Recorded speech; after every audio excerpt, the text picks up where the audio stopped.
Uh, Welcome to Ask Sam, spin-off show of Urban Property Investor. Today, new podcast out. Check it out. It's a good one. It's about the changing nature of real estate.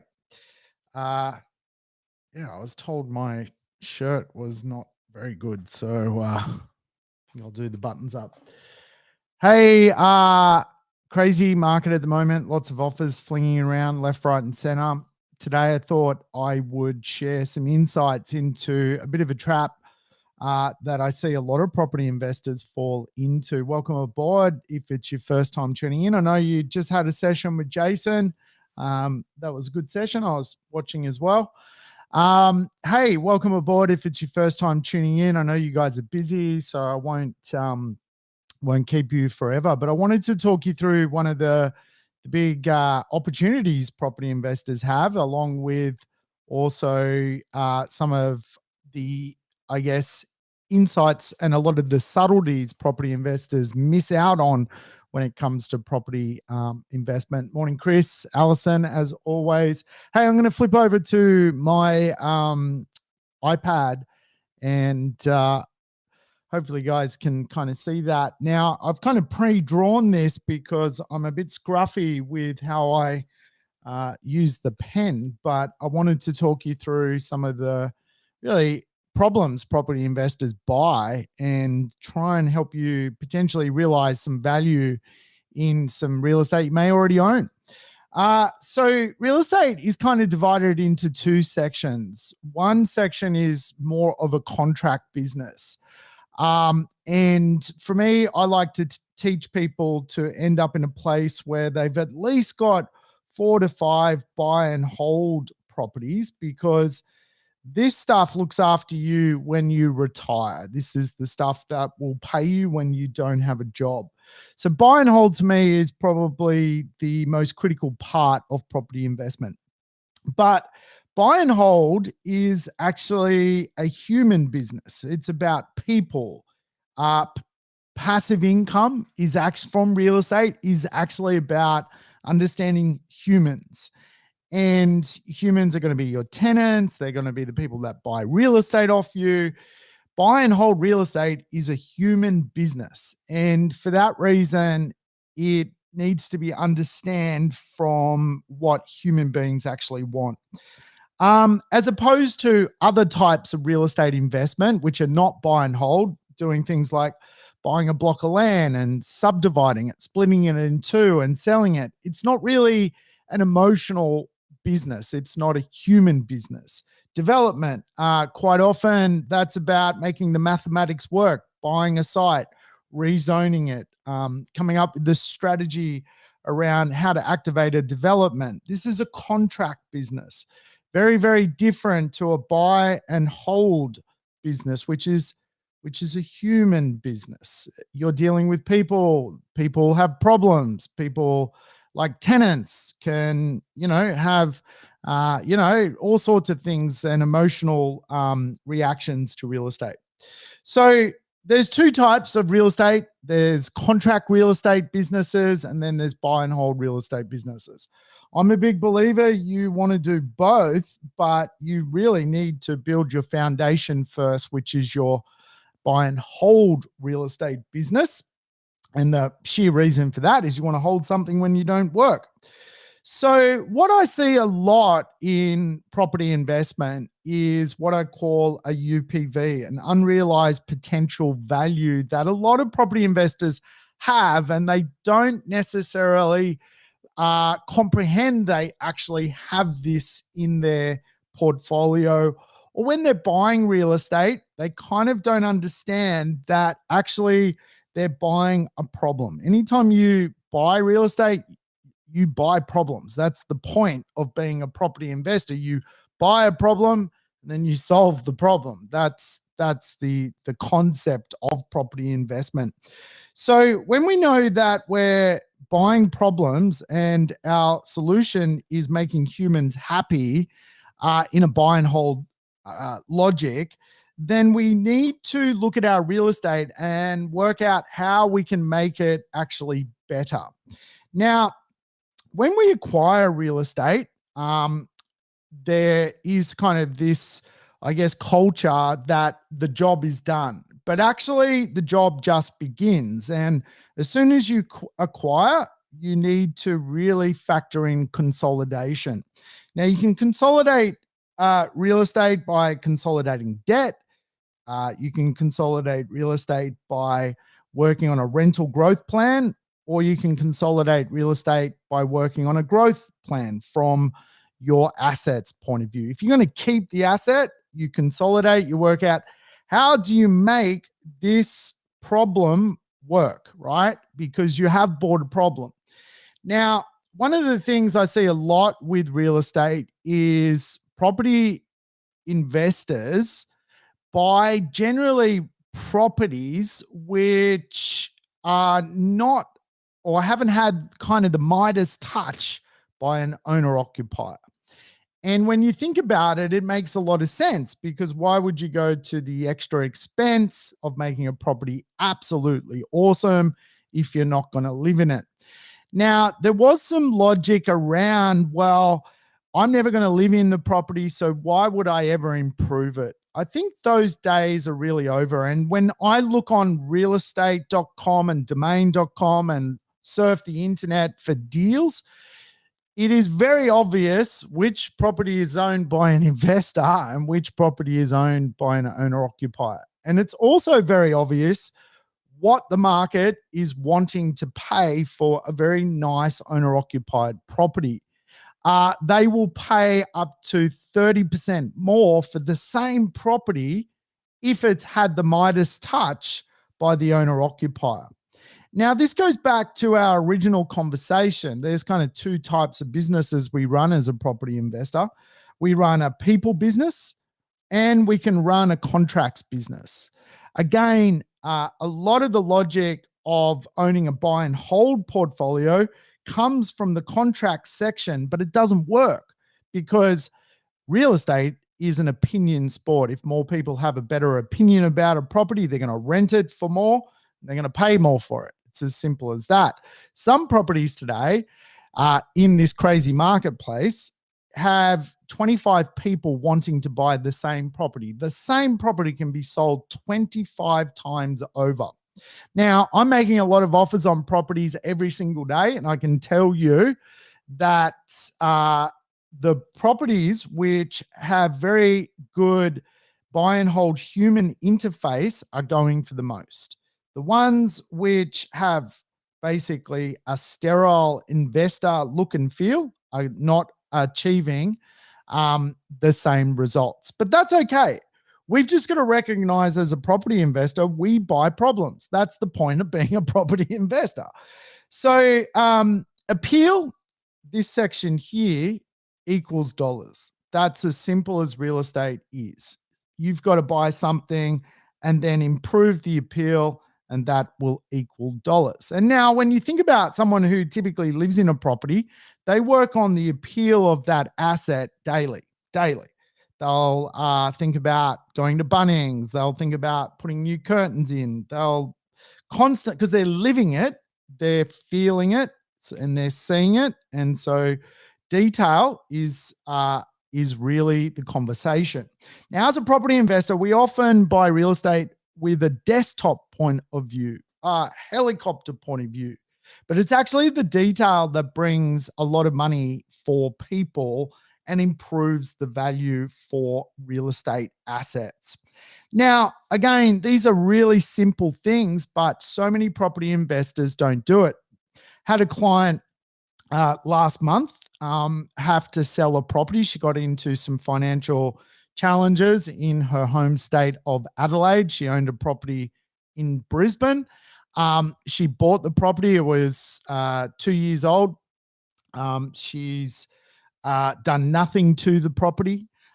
It was a project home, like a house and land package. And we told her before she goes to market, if she was to spend around $15,000 doing some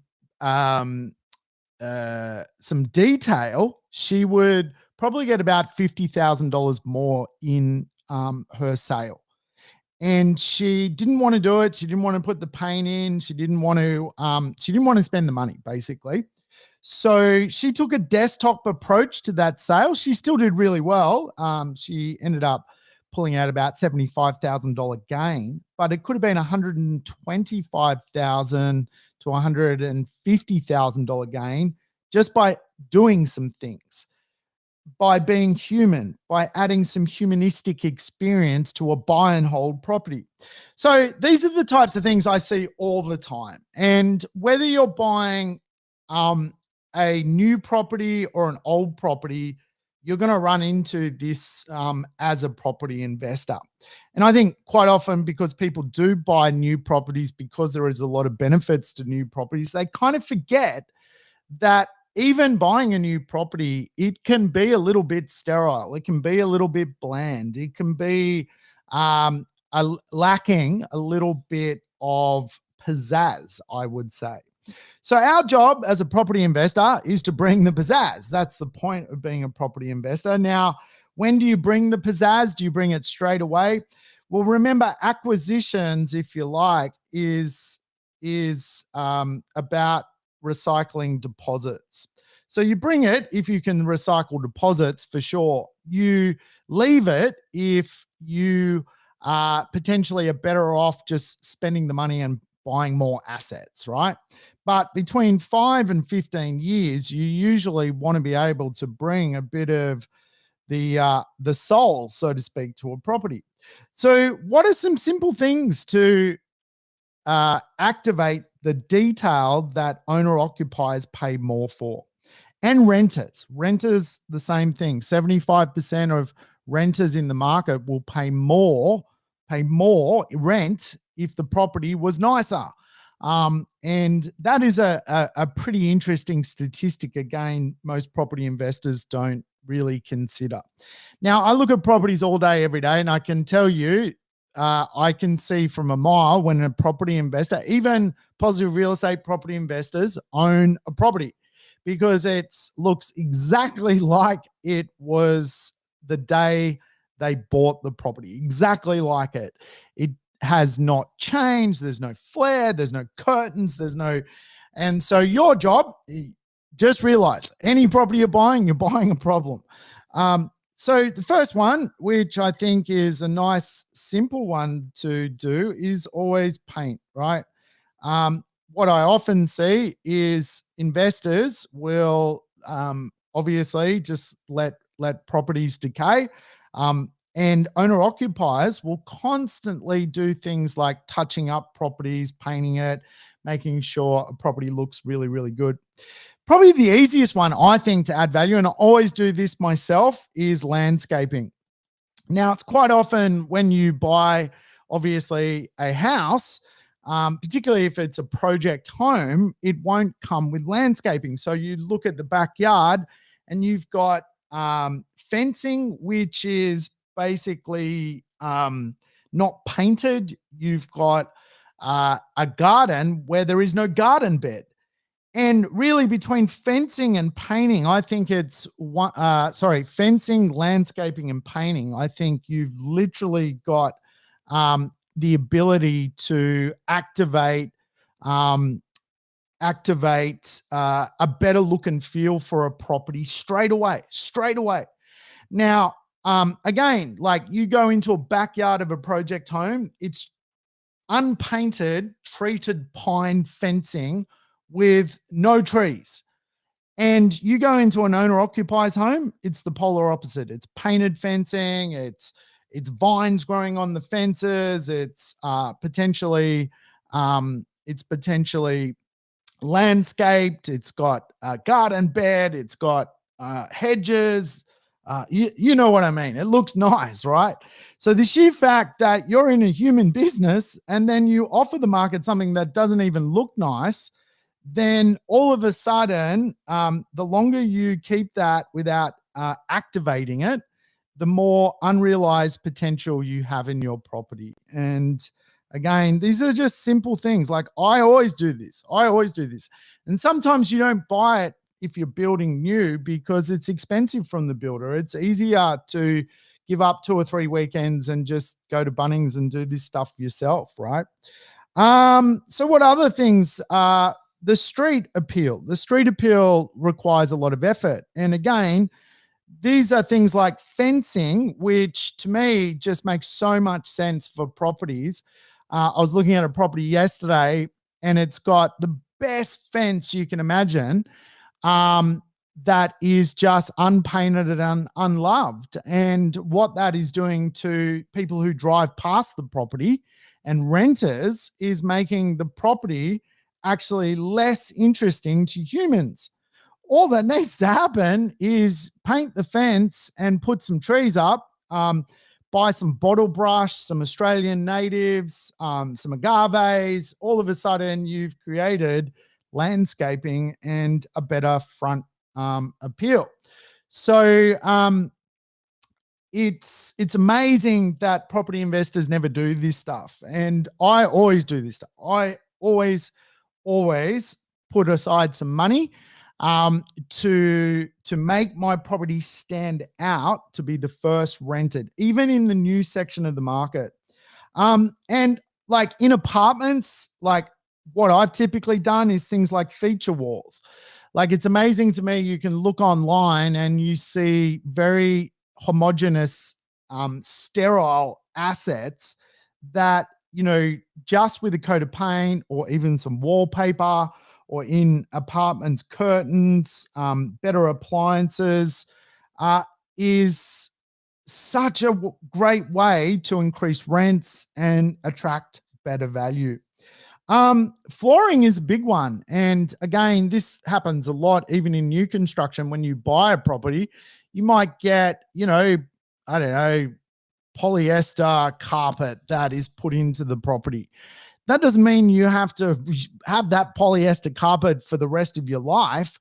You could put some engineered flooring in. You could put some timber down. All of a sudden, that creates a better look and feel to the property. And it's exactly what an owner-occupier would do.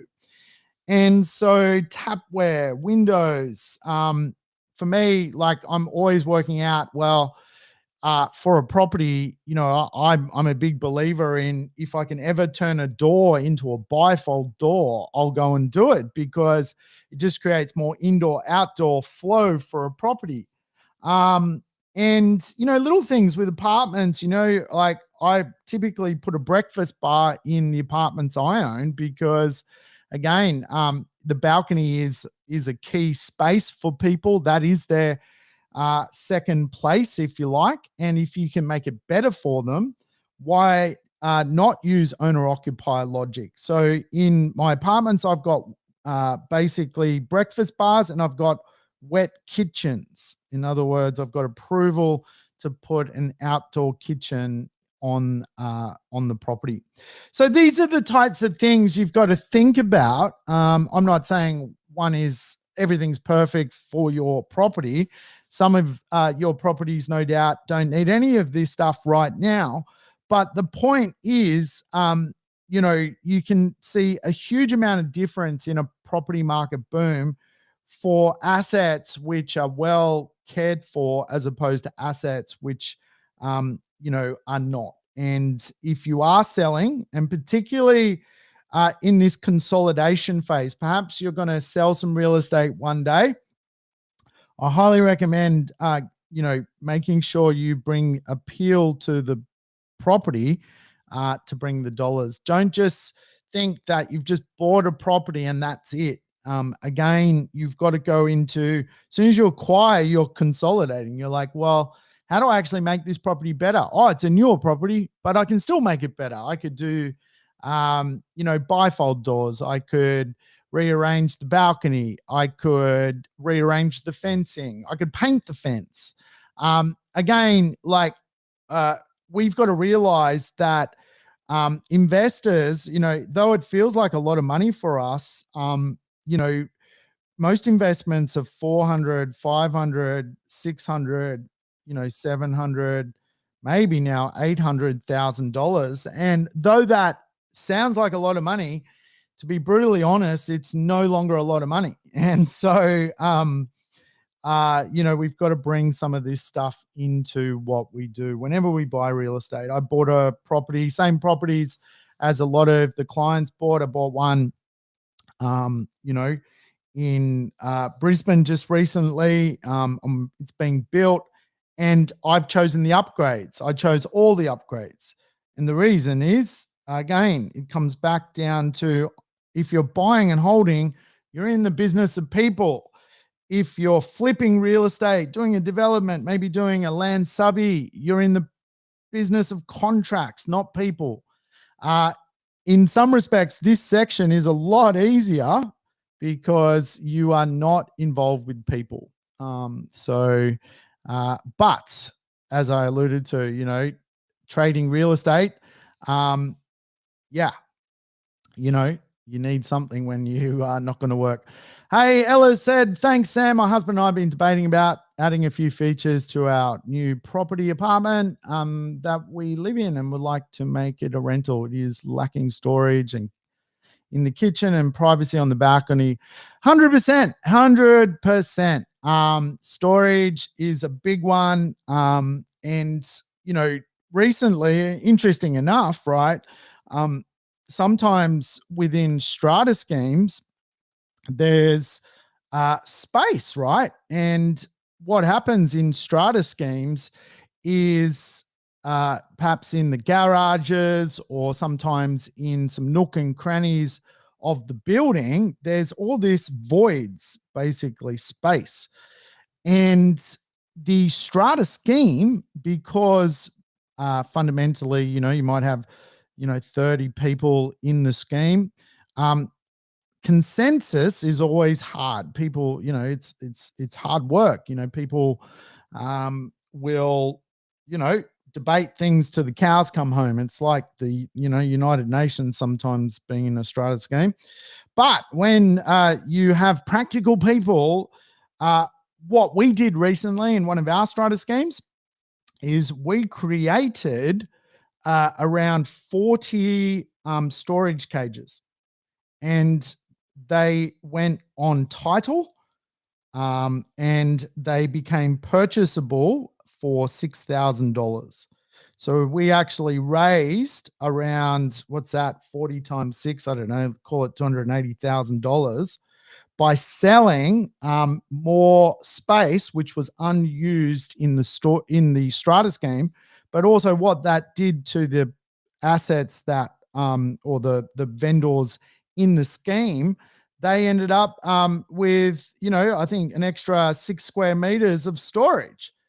The space was already there. It just wasn't put on title. And one of the best ways to think about adding values to an apartment is to look at the spare inventory within the complex and use it.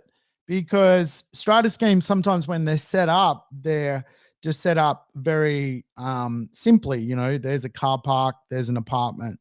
But then you go into the scheme and you're like, there's 300 square meters of unused space. Like, should we do something with this space? And then bringing people together and coming up with a solution, you can get a development application and change the space. And I've been lucky to do that with a couple of the buildings I've been involved with, and it adds huge amounts of value.